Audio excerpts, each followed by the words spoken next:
행정사라고 하는 것은 타인의 선임에 의하여, 그러니까 위임을 이제 받는다고 이야기하는 거죠. 행정기관에 제출하는 서류나 권리 및 의무 사항, 사실 증명에 관한 서류의 작성 및 제출을 이제 기본으로 하기도 합니다. 근데 이게 어떻게 본다면 가장 기본적인 거라고 볼 수 있는데요. 일반적인 국민들은 행정청, 처분청 이쪽하고 별로 친하진 않죠. 그런데 사업을 하거나 어떤 일이 있거나 이런 억울함이 있거나 이럴 부분에 우리는 신고할 수도 있고 또 신청하는 방법이 있습니다. 이거를 사인의 공법행위 이렇게 이야기하는 건데 생각보다 쉽진 않죠. 이 행정기관이라고 하는 행정청에 대해서는 거북하기도 하고 이런 부분들이 있는 겁니다. 그런 거를 대행하는 이런 일들을 메인으로 할 수 있다라는 거예요. 근데 그거 외에도 굉장히 중요한 상담 그런 것도 하게 되고요. 이의 신청이라든지 억울함에 대해 가지고 처분을 해간 행정청한테 이의 신청을 하는 거예요. 이거 왜 이런 처분을 했습니까? 따질 수 있는 기회. 그런 것도 할 수 있고요. 행정심판이라고 하는 거를 할 수 있게 해줍니다. 행정심판 같은 경우는 대리인을 통해서 행정심판이 이루어질 수 있는데 그 대리인의 자격이 행정사가 가지고 있다. 그러다 보니까 가장 유사한 직업은요. 법무사라고 좀 볼 수 있습니다. 그러니까 법무사하고 행정사의 차이는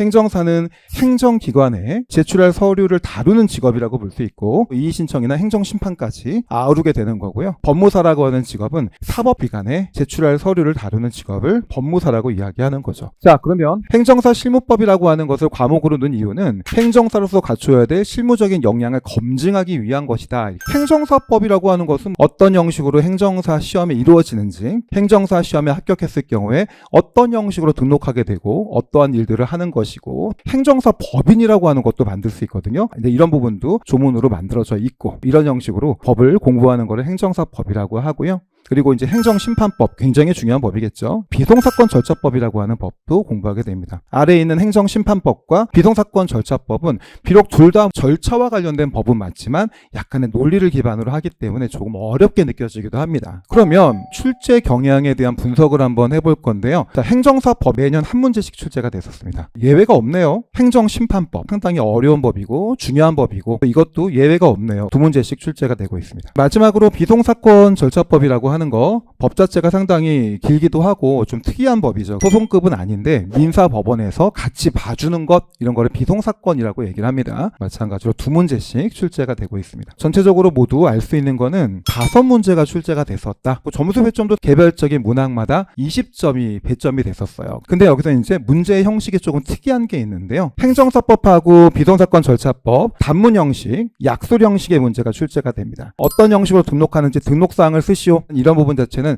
철저하게 이론 중심으로 서술이 돼야 되기 때문에 기본적인 거를 다루기에는 되게 좋은 문제들이라고 볼 수도 있긴 합니다. 행정심판법은 최근에 7, 8년 전부터는 무조건 사례 형식으로 출제가 되고 있습니다. 어떤 사례를 딱 주게 되고 행정심판법적인 논리들 적용해서 설명하는 문제로 출제가 되고 있습니다. 2차 시험이라고 하는 것은 1차보다 조금 더 합격이 어렵다라고 하는 것은 많이 아실 겁니다. 일단 왜 과락이 많은지에 대한 얘기를 한번 해보겠습니다. 첫 번째는요. 행정심판법 때문에 문제가 됩니다. 사례로 출제가 된다는 점에서 어떤 이론을 철저하게 정리한 다음에 사례에 적용해가지고 푸는 문제가 되는 거죠. 그러니까 사례를 해결해버리는 겁니다. 행정법 전반에 대한 이해를 할 필요가 있어요. 이런 부분 때문에 행정사 실무법이 오히려 과락이 좀 많은 편이다. 즉 다시 얘기한다면 행정사법이나 비송사건 절차법 때문에 과락이 나오는 경우는 생각보다 많지는 않습니다. 그리고 행정심판과 관련된 것은 보통 처분과 관련된 것이 행정심판으로 가거든요. 행정행위, 즉 처분에 대해서만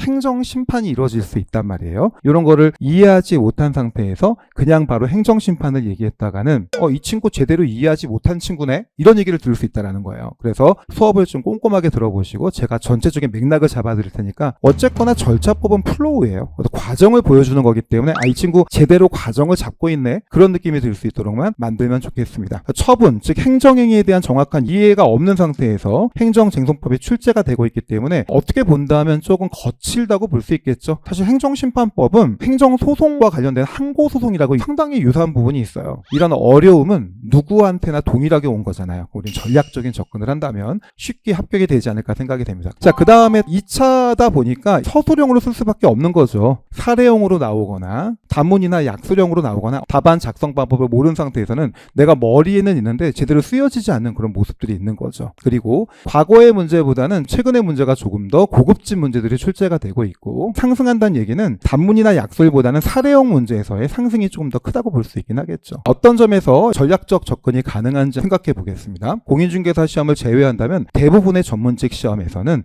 2차 시험은 주관식입니다. 근데 이런 주관식 시험 문제의 난이도 중에서 행정사 2차 과목이 조금 더 쉽다고 얘기합니다. 왜 쉽냐면 두 과목을 100분 안에 풀어야 되는 특징들이 있어요. 한 과목당 50분이죠. 행정사 실무법은 5문제가 출제가 되는 거잖아요. 그럼 한 문제당 10분 안에 풀어야 되는 거예요. 우리가 문제를 분석하고 개요를 만들고 서술로 이어지게 되는 거죠. 이 서술이 바로 답안 작성이 되는 겁니다. 시간적인 제약 때문에 다른 주관식 시험들보다 상대적으로 쉽게 출제가 되고 있는 것이다. 자, 그래서요, 전략적 접근을 한번 생각해 보겠습니다. 모든 시험은 이해를 중심으로 공부하시고요. 자, 이해를 열심히 했을 경우에 암기사항이 줄게 되겠죠. 무조건 외워! 그런 게 아니라 이 조문이 왜 나온 거야? 이런 형식으로 전체적인 틀을 기억할 필요가 있다는 겁니다. 기본적으로 숲을 먼저 찾아볼 필요가 있어요. 그 다음에 특정한 나무에 대해서 연구할 필요가 있다. 내가 지금 공부하고 있는 게 어디 영역인 거야? 이런 거를 자꾸 생각하시고요. 어쨌거나 대한민국에 있는 모든 법령은 규범 중에서 강력한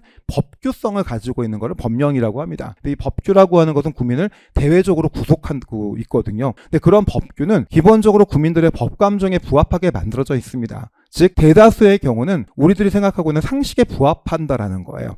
이해할 때는 내가 알고 있는 내용이라고 한다면 외우려고 하지 말고 느끼시는 것이 되게 좋고요. 오히려 내가 생각하고 있는 거랑 좀 배치된 내용들이 규정되어 있거나 절차적으로 조금 더 외워야 될 부분들이 있다. 그런 거에 주목해 주고요. 그런 형식으로 전체를 이해한 다음에 필요한 부분 자체를 암기하는 형식으로 공부하게 된다면 남보다 좋은 성적으로 이어질 수 있지 않을까 생각이 됩니다.